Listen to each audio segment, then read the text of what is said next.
Hello everyone, welcome to my YouTube channel Equation Essence. This is Ifra and I hope you all are doing good. So today we will start a new chapter. अभी तक हमने कौन सा chapter पढ़ा था? Last video में आपने देखा होगा we have completed lines and angles. Lines and angles के जो जो basic concepts थे, what do you mean by line, what are points, what is angle, how many angles were there, types of angles and so on. But now अब हम बात करेंगे एक ऐसे शेप की जिसपे तीन कॉर्नर्स, तीन वर्टिसेस और तीन एंगल होते हैं. अब क्योंकि हमारे पास तीन वर्टिसेस हैं, तीन साइड्स हैं और तीन एंगल्स है तो वो डिफरेंट टाइप उनकी लेंथ होगी, डिफरेंट उनके एंगल्स होंगे और भी काफी डिफरेंट प्रॉपर्टीज होंगी. तो ये सब हम लोग इस चैप्टर में पढ़ेंगे एंड मेरी इंट्रोडक्शन वीडियो में पढ़ेंगे.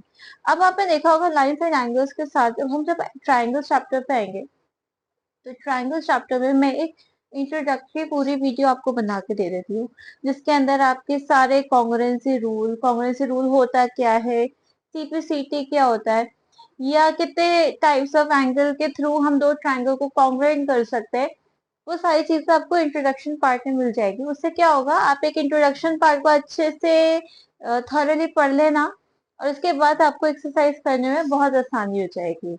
सो लेट्स स्टार्ट. हम स्टार्ट ही करेंगे डेफिनेशन ऑफ ट्राइंगल से. उसके बाद what are the different types of triangle, different angles of triangles को क्या क्या बोला जाता है and so on. So let's begin our video. Triangle is a closed shape with three side. Triangle एक क्लोज शेप है. क्लोज शेप मतलब वो बंद शेप है और उसकी तीन साइड है. They are classified triangle is classified by two types, by side and by angle. अब साइड से equilateral triangle, isosceles triangle and scalene triangle. Equilateral triangle वो ट्राइंगल होता है जिसकी तीनों साइड बराबर हो. आइसोसेलेस ट्राइंगल वो ट्राइंगल होता है जिसकी दो साइड बराबर हो. स्केलिन ट्राइंगल वो ट्राइंगल होता है जिसकी एक भी साइड बराबर नहीं हो. बाय एंगल्स, एंगल के थ्रू हम कैसे ट्राइंगल को क्लासिफाई करेंगे. Number one is acute angle, जिसके तीनों एंगल जो हैं वो लेस देन 90 डिग्री, 90 डिग्री से छोटे होंगे. लेस देन 90 डिग्री, तीनों एंगल 90 डिग्री से छोटे होंगे तो वो एक्यूट एंगल ट्राइंगल होगा. राइट एंगल ट्राइंगल, कोई भी एक एंगल ट्राइंगल का 90 डिग्री अगर होगा तो हम उसे राइट एंगल ट्राइंगल बोलेंगे. एंड ऑब्ट्यूज एंगल ट्राइंगल वो होता है जिसमें कोई भी एक एंगल ट्राइंगल का मोर देन 90 डिग्री हो.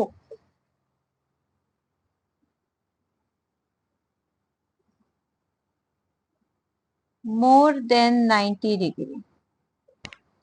Any angle which is more than 90 degree is known as obtuse angle triangle. कोई एंगल जिसमें एक कोई भी ट्राइंगल जिसमें एक एंगल 90 डिग्री का होगा उसे हम राइट एंगल ट्राइंगल बोलेंगे. और अगर तीनों एंगल जो है वो लेस देन 90 डिग्री होंगे तो हम उसे एक्यूट एंगल ट्राइंगल बोलेंगे. So let's move on to the properties. Now, what do you mean by congruency of triangle? Congruence of triangle means it means equal figure whose shapes and sizes are both same. दो ऐसे figure जिनको अगर हम एक के ऊपर एक रख दें तो पीछे वाली हमें इमेज ना दिखे तो हम उसे बोलेंगे congruency of triangle. या आप ऐसे कह सकते हैं कि ये वाला हमारा हाथ है, इसके ऊपर अगर हम ये वाला हाथ बिल्कुल ऐसे एक के ऊपर एक रख देंगे तो पीछे वाला हाथ हमें नहीं दिख रहा.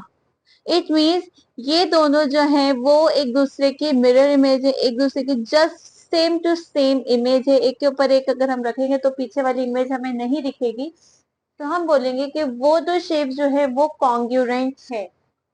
So, for example, if a triangle ABC has sides 4 centimeter, 5 centimeter and 6 centimeter and a triangle has sides 4 centimeter, 5 centimeter and 6 centimeter, where AB is equals to PQ, AC is equals to PR and BC is equals to QR.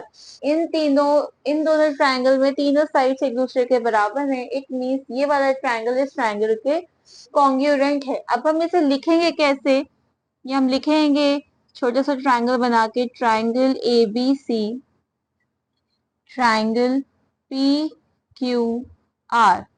और इन दोनों triangle के बीच में जो ये sign है, this sign shows that both the triangles are congruent.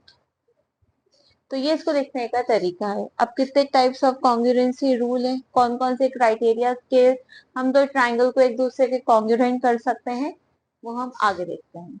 Criteria for congruence of triangle. अब दो triangle को हम कौन कौन से क्राइटेरिया से एक दूसरे के कॉन्ग्रुएंट कर सकते हैं. SAS. SAS का क्या मतलब है? Side, angle, side. Second is side. SSS means side, side, side. Number 3 is ASA, angle, side, angle. Number 4 is AAS, angle, angle, side. Number 5th is AAA. AAA मतलब angle, angle, angle. Number 6 is RHS. RHS का मतलब होता है right angle,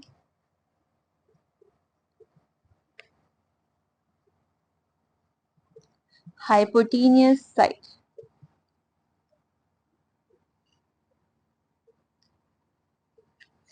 ये सारे इनके term हैं, हम एक एक करके इनको एक्सप्लेन करती हूँ मैं कि ये साइड एंगल साइड का क्या मतलब है, और साइड एंगल साइड से या साइड साइड साइड से या एंगल साइड एंगल से हम कैसे दो ट्राइंगल को एक दूसरे के कॉन्ग्रुएंट करते हैं. So let's start with SAS. सबसे पहले side angle side. Side angle side का मतलब क्या है कि एक साइड दूसरी साइड के बराबर हो, एंगल दूसरा एंगल से बराबर हो और साइड दूसरी साइड के बराबर हो. अब इसमें सबसे इम्पोर्टेंट जो है वो है सीक्वेंस का होना. कोई भी ये तीनों चीजों का एक ही सीक्वेंस में होना. अगर एक सीक्वेंस में नहीं होगा तो आप वो रूल नहीं लगा सकते. जैसे अगर हमारी साइड ए बी जो है वो पी क्यू के बराबर है, if side A B is equals to P Q, और बी सी जो है क्यू आर के बराबर है, and B C is equals to Q R, तो इन दोनों के बीच का ही एंगल बराबर होना चाहिए. एंगल बी जो है वो एंगल क्यू के अगर बराबर है, angle B is equals to angle Q, और हमारा सीक्वेंस अगर लग रहा है side angle side, side angle side, तभी ही ट्राइंगल ABC जो है वो कॉन्ग्रुएंट हो जाएगा ट्राइंगल PQR के. और अगर कॉन्ग्रुएंट हो जाता है तो एक टर्म और है जिससे हमारा सब कुछ आसान हो जाएगा, वो है हमारा नाम CPCT का. अब ये CPCT क्या है? CPCT की फुल फॉर्म है corresponding pairs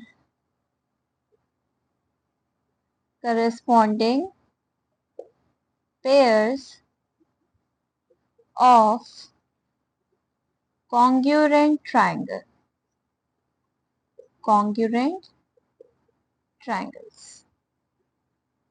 Corresponding pairs of congruent triangle. दो ट्राइंगल कॉन्ग्रुएंट हो गए, उसका जो corresponding पेयर है, मतलब AC है और PR है, AB है और PQ. अब ये तीनों चीजें बराबर है, हम AC को PR के बराबर लिख सकते हैं. This implies that AC is equals to PR, और ब्रैकेट में हम लिख देंगे बाय CPCT से, या फिर एंगल A को एंगल P के बराबर भी लिख सकते हैं, एंगल A को हम एंगल P के बराबर भी लिख सकते हैं, और एंगल C को हम एंगल R के भी बराबर लिख सकते हैं. किससे? बाय CPCT के.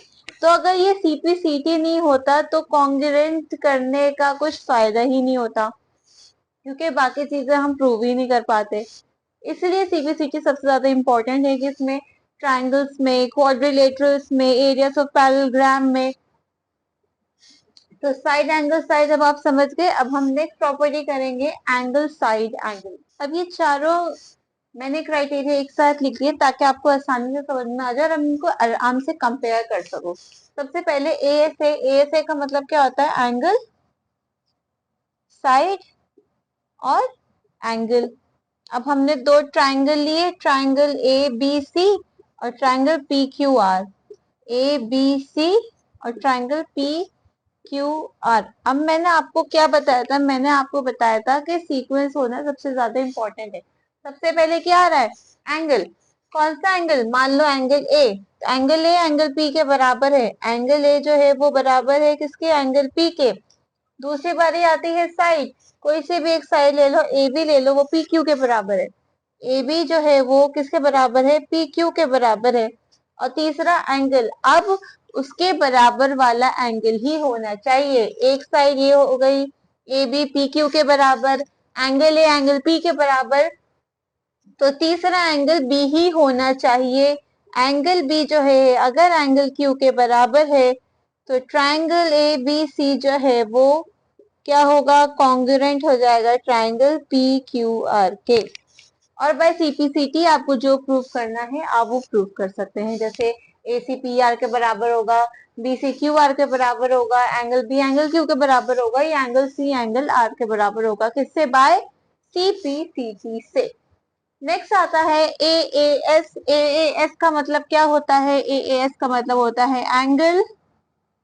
एंगल ए का मतलब एंगल, एस का मतलब साइड। बहुत सिंपल है, ध्यान से करने की जरूरत है। अगर ध्यान हटा तो हमारा एंगल कोई और हो जाएगा और साइड कोई और हो जाएगी। सबसे पहले हम एंगल ले रहे हैं तो मान लेते हैं कि एंगल ए जो है एंगल पी के बराबर है। एंगल ए जो है वो एंगल पी के बराबर है। दूसरा एंगल भी ले ले तो मान लो एंगल बी जो है एंगल क्यू के बराबर है। एंगल बी जो है वो एंगल क्यू के बराबर है। उसके बाद की साइड, बी के बाद की साइड, क्यू के बाद की साइड कौन सी? बी सी जो है वो बराबर होनी चाहिए क्यू आर के। अगर ये तीनों चीजें बराबर हैं तो हम ट्राइंगल ए बी सी को कॉन्ग्रुएंट लिख सकते हैं ट्राइंगल पी क्यू आर के। तीसरी बात आती है angle angle angle. Angle angle angle. तीनों angle of first triangle are equal to all the three angles of the second triangle। अगर हमारा एंगल ए जो है वो एंगल पी के बराबर है, एंगल बी जो है वो एंगल क्यू के बराबर है, एंगल सी जो है वो एंगल आर के बराबर है, तो ट्राइंगल ए बी सी जो है वो कॉन्ग्रुएंट हो जाएगा ट्राइंगल पी क्यू आर के bye angle angle angle congruency rule. ठीक है। और अगर वो एक ये दोनों एक दूसरे के कॉन्ग्रुएंट हो जाएंगे तो हम मान लेंगे कि ए बी जो है वो पी क्यू के बराबर है, बी सी जो है वो क्यू आर के बराबर है, और ए सी जो है वो पी आर के बराबर है बाय सीपीसीटी। सीपीसीटी का मतलब corresponding pairs of congruent triangle. उसकी डेफिनेशन पूछने में नहीं आएगी, लेकिन आपको पता होनी चाहिए कि अगर आप मैथ्स में कोई चीज सॉल्व कर रहे हैं या कोई टर्म को इंट्रोड्यूस कर रहे हैं तो उसका क्या मतलब है। एटलीस्ट कम से कम आपको ये तो पता होना चाहिए कि उसकी फुल फॉर्म क्या है। सीपीसीटी सीपीसी का, अरे भाई सीपीसीटी है क्या? लिख तो रहे हैं आप सीपीसीटी, लेकिन सीपीसीटी का मतलब क्या है वो आपको पता होना चाहिए। Last is, sorry second last is S S S. Last वाला जो आरएचएस रूल है वो तो बहुत इंपॉर्टेंट है, उसको समझना और भी इंपॉर्टेंट है। तो एस एस एस की बात अगर हम करें, एस एस एस का मतलब क्या होता है? Side side side. कोई भी दो triangle A B C P Q R, अगर हमें गिवन है कि तीनों साइड एक दूसरे के बराबर है, मतलब ए बी जो है वो पी क्यू के बराबर है, बी सी जो है वो क्यू आर के बराबर है, और ए सी जो है वो पी आर के बराबर है, तो ट्राइंगल ए बी सी जो है वो कॉन्ग्रुएंट हो जाएगा ट्राइंगल पी क्यू आर के by S S S congruency rule. अब जो लास्ट हमारा कॉन्ग्रुएंसी रूल है वो है हमारा RHS। RHS की फुल फॉर्म क्या आती है? RHS की full form right hand side नहीं है, RHS की फुल फॉर्म है राइट एंगल हाइपोटेन्यूज साइड। अब वो क्या होती है और वो कैसे होती है वो हम अभी आपको बताएंगे। राइट एंगल हाइपोटेन्यूज साइड, दो ट्राइंगल है आपके पास ए बी सी और पी क्यू आर। सबसे पहले फर्स्ट हम देखिए राइट एंगल, कोई से भी एक एंगल राइट एंगल होना चाहिए। अगर हमारा एंगल बी राइट एंगल है तो हमारा एंगल क्यू भी राइट एंगल होना चाहिए। तो हम क्या लिख सकते हैं? एंगल बी जो है वो एंगल सी के बराबर हो और वो दोनों 90 डिग्री के बराबर हो। राइट एंगल का मतलब 90 डिग्री होता है। हाइपोटेनियस, अब उनकी जो हाइपोटेनियस होती है सबसे लंबी वाली साइड, वो बराबर हो AC जो है वो PR के बराबर हो, हाइपोटेनियस साइड बराबर हो, और लास्ट की एक साइड, कोई से भी एक साइड, या तो AB PQ के बराबर हो या BC QR के बराबर हो। हम मान लेते हैं BC जो है वो QR के बराबर है, तो ट्राइंगल ABC जो है वो हमारा कॉन्ग्रुएंट हो जाएगा ट्राइंगल PQR के by right angle hypotenuse side by RHS congruency rule. तो ये तो हमारे थे कॉन्ग्रुएंसी, ट्राइंगल कॉन्ग्रुएंट कब होते हैं। इसके बाद एक और छोटा सा इस चैप्टर में टॉपिक है, वो है हमारा प्रॉपर्टीज ऑफ ट्राइंगल। ट्राइंगल की क्या क्या प्रॉपर्टीज होती हैं तो वो मैं अब आपको बताती हूँ। प्रॉपर्टीज ऑफ अ ट्राइंगल क्या होती है? सबसे पहले आइसोसेलेस ट्राइंगल लेंगे। आइसोसेलेस ट्राइंगल क्या होता है? जिसमें दो साइड या दो एंगल बराबर होते हैं। तो पहली प्रॉपर्टी क्या है? पहली प्रॉपर्टी है angle opposite to equal sides of an isosceles triangles are equal. Angles opposite to equal side, अगर हमारी दो साइड एक दूसरे के बराबर हैं, अगर AB जो है वो AC के बराबर है तो उसके ऑपोजिट जो एंगल है, एंगल B जो है वो एंगल C के बराबर होगा। तो हम यहाँ पे कैसे लिख सकते हैं? If AB is equals to AC, then angle B जो है वो एंगल सी के बराबर होगा by property of an isosceles triangle. उसी तरीके से side opposite to equal angles of a triangle are equal. अगर दो एंगल हमें बराबर दिए हुए हैं, अगर हमें एंगल बी जो है वो एंगल सी के बराबर दिया हुआ है, इफ एंगल बी जो है वो एंगल सी के बराबर दिया हुआ है, देन उनकी जो साइड होंगी वो भी बराबर होंगी। ए बी जो है वो किसके बराबर होगा? ए सी के बराबर होगा by properties of an isosceles triangle. इसके बाद हमारे एक इनइक्वालिटी ऑफ अ ट्रायंगल भी आती है, वो क्या है? Let's find out. Inequalities in a triangle, inequalities in a triangle क्या होता है? Angle opposite to the longer side is larger. इन तीनों साइड में से लॉन्गर साइड कौन सी है? लॉन्गर साइड हमारी AC है, this is a longer side. तो इस लॉन्गर साइड के जो ऑपोजिट एंगल होगा, एंगल बी, वो सबसे बड़ा एंगल होगा ट्रायंगल ABC में। ये first inequality of a triangle है। दूसरी क्या है? Side opposite to the larger angle. इन तीनों एंगल में से लार्जर एंगल हमारा बी है, उस लार्जर एंगल के जो ऑपोजिट साइड AC होगी वो हमारी सबसे बड़ी होगी। तो जो इस जैसे हमारी प्रॉपर्टी ऑफ अ ट्रायंगल थी आइसोसेलेस ट्रायंगल की, वैसा ही यही है कि अगर कोई भी एक एंगल बड़ा है तो उसके ऑपोजिट वाली साइड बड़ी होगी, या अगर हमारी कोई भी साइड सबसे बड़ी है तो उसका ऑपोजिट वाला एंगल बड़ा होगा। So this is all about the properties of a triangle, congruency of a triangle, how two triangles are said to be congruent, and how can the opposite or corresponding sides are equal by CPCT. तो ये सब हमारे introduction part में हमने cover कर लिया। Next video में हम एक्सरसाइज 7.1 स्टार्ट करेंगे आपके साथ। So please like and subscribe my YouTube channel and hope to see you soon.